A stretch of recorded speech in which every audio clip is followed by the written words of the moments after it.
Hello, it's Nikki. Welcome to part 2 of 20 of my favourite mistakes that I have made. Of course, there is many more.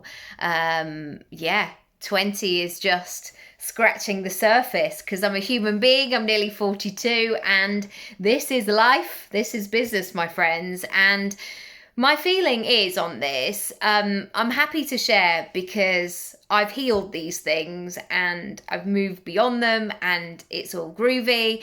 And I think about what would happen or what happens if my children make mistakes or things don't go to plan. And I do not parent in a way that I berate them for months or go back over the same thing like, oh, do you remember that thing that you did in 2017? That's not useful because you know it yourself. So I'm just trying to apply that compassion.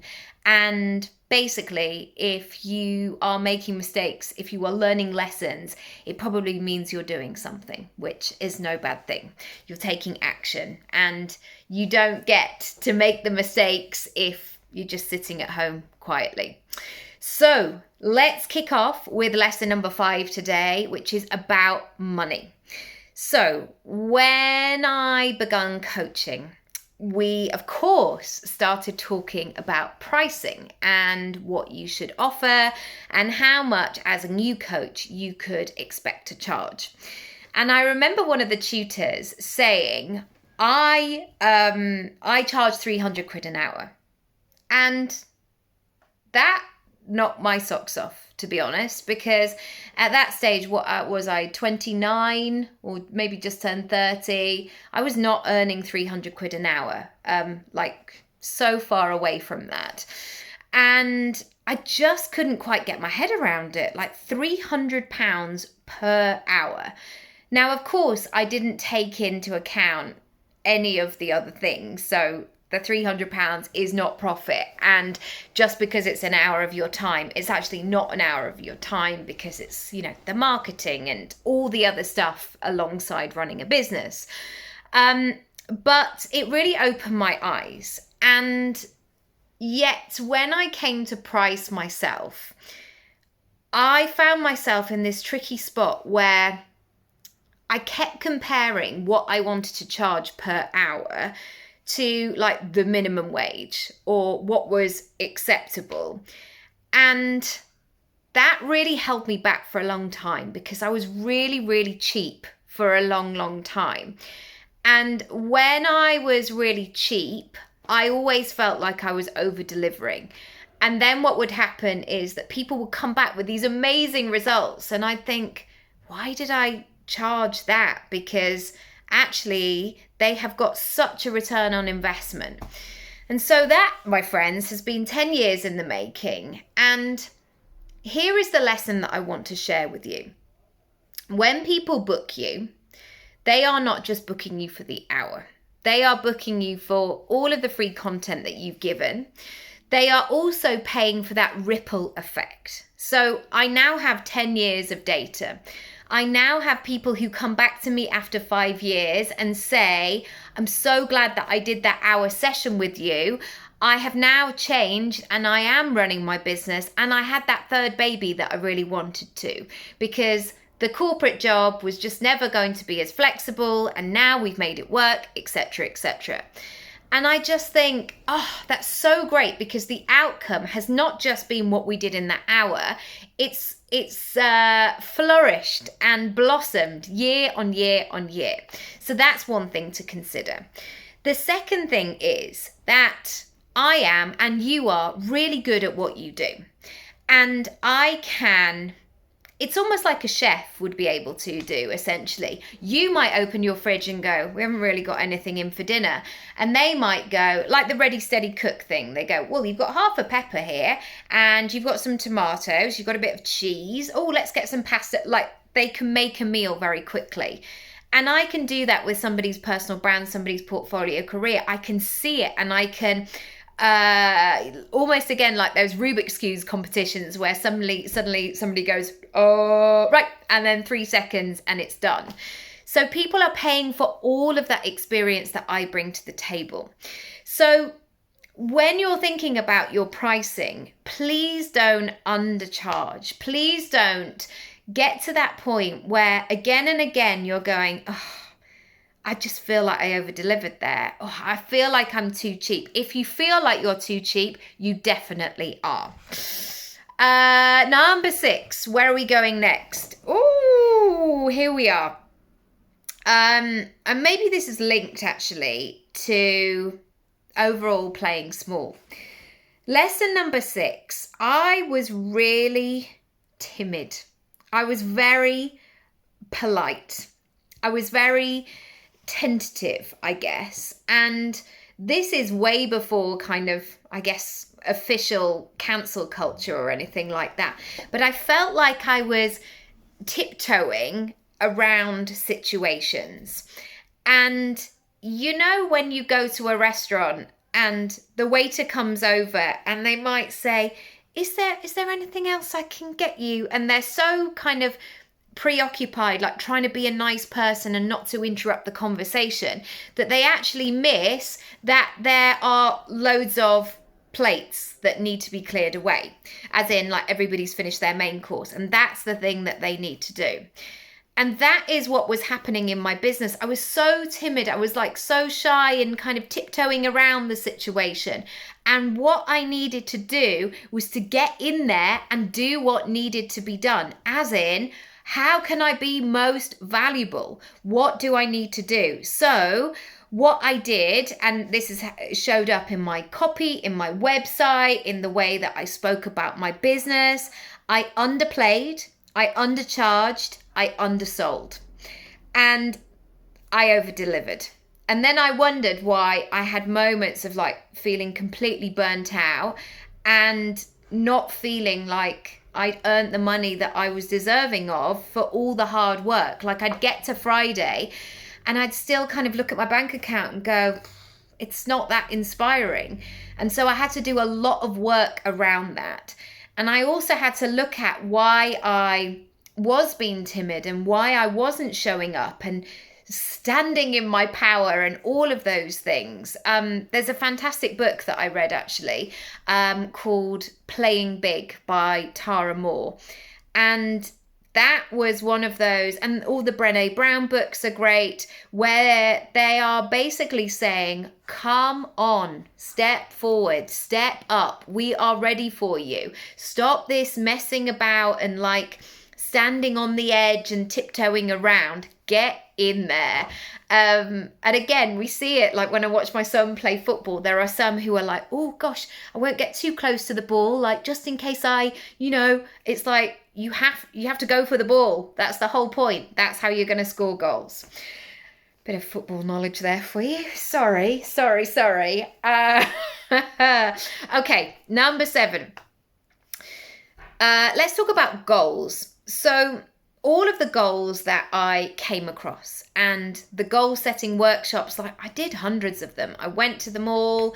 I cut pieces of paper out from magazines and pictures and stuck them on and etc. etc.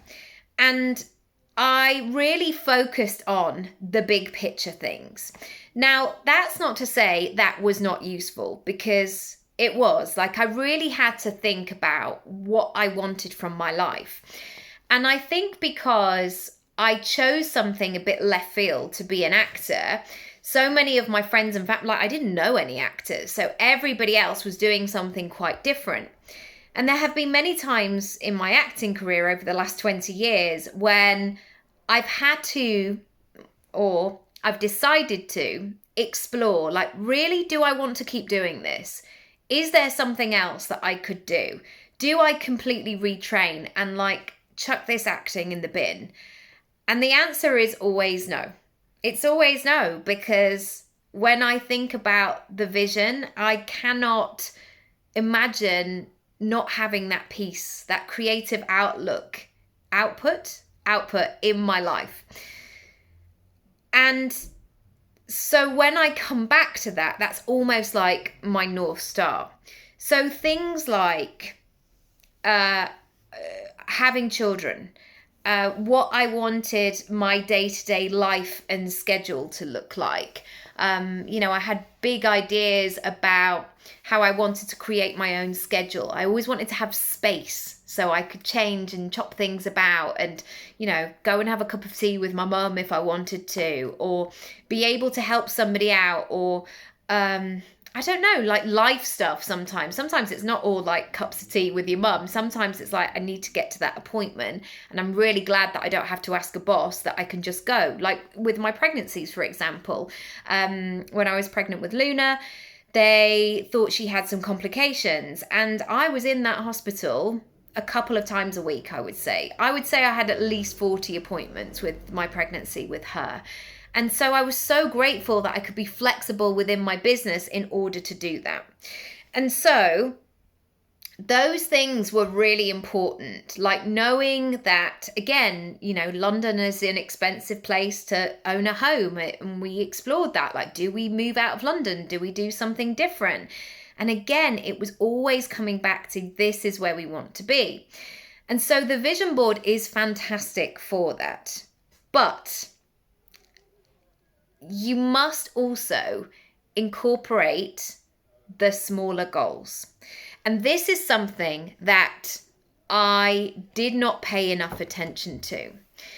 And I also, I guess that I did, like when I, really thought about having a baby, and certainly, well, with both of them really, but certainly like moving into becoming a parent, that process was thought about for a couple of years before I actually had my son. And I really sort of, thought about it and planned it and, welcomed him in. And yet there have been times where I've been really floaty in my business, and I've just I've written like abstract numbers down on my vision board, but not made a plan of how to do that in the short term or what that means on a monthly basis. So people will write things down like, I really want a 6-figure year, but they haven't actually done the maths of what is that per month then. So therefore, what do I need to do? What do I need to sell? And so these days, I really run with both of them. I'm thinking about the vision board. I am thinking about my North Star, maybe my kind of, as I was saying to somebody the other day, somebody that I was working with as a client, I was talking about the next decade, like 40 to 50, and what that looked like. And that gives me some comfort sometimes, because it feels like you've got time. I mean, who knows if we do, but it feels like I had time and that I could experiment and play and all of the rest of it. But also, if I know that I want to do X, Y, and Z, or if I want to take my children on holiday next summer holidays or whatever it might be, I need to also figure out how I'm actually going to make that happen. What do I need to do? And not just, vision it or / manifest it. I mean, I do believe in some elements of manifestation, but not as a standalone thing. It's got to be full of action as well. Okay, lesson number 8, and this is the last one for today. I preoccupied myself with everything being very perfect online. And there was a piece missing that I was failing to do. And this is something that comes up in my client sessions so much, that feeling that when we put something together, it's almost like we put that pressure on ourselves, like we're handing in a piece of coursework, like we're back at school, like I am doing my website, I have ticked this page off the list, I have done that, that is done. But what was missing for me was that connection, was that embodiment. So the sentence looked perfect, but I wasn't living and breathing it. Do you know what I mean? So I now have a program that I'm developing, although I don't know if it's a program, but an offering called Press Play, which is to close that gap between creating something, but then actually embodying it. So I could write some perfectly ordered paragraphs, but when I got into a live situation, I wasn't able to kind of flow with it and feel good and feel like I guess that I was a ally for myself, like, and for my business. So I am really also thinking going forward, how can I practically do that?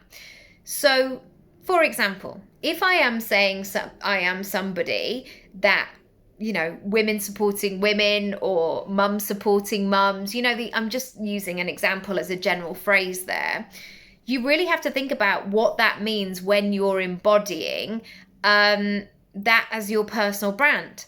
For example, I did a speaking gig and I introduced a client of mine to the host, to the booker.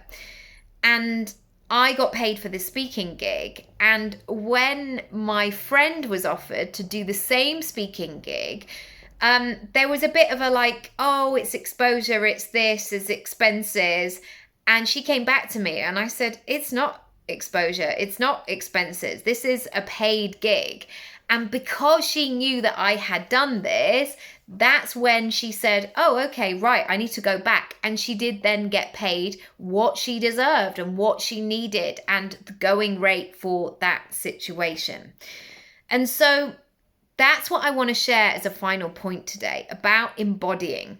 One really simple exercise I can give you is to read your website out loud. Read your link in bio out loud. How does it feel? Does it make you go, oh God, I don't want to say that bit? Like, your voice, your body will tell you everything that you need to know. If you want to become a beta tester for Press Play, do come on over. I will leave the link down below. I am looking for 3 different ways that you can help me. One is an in-person workshop at my house, one is an online workshop, and one is just a one-off session with me at a very reduced rate.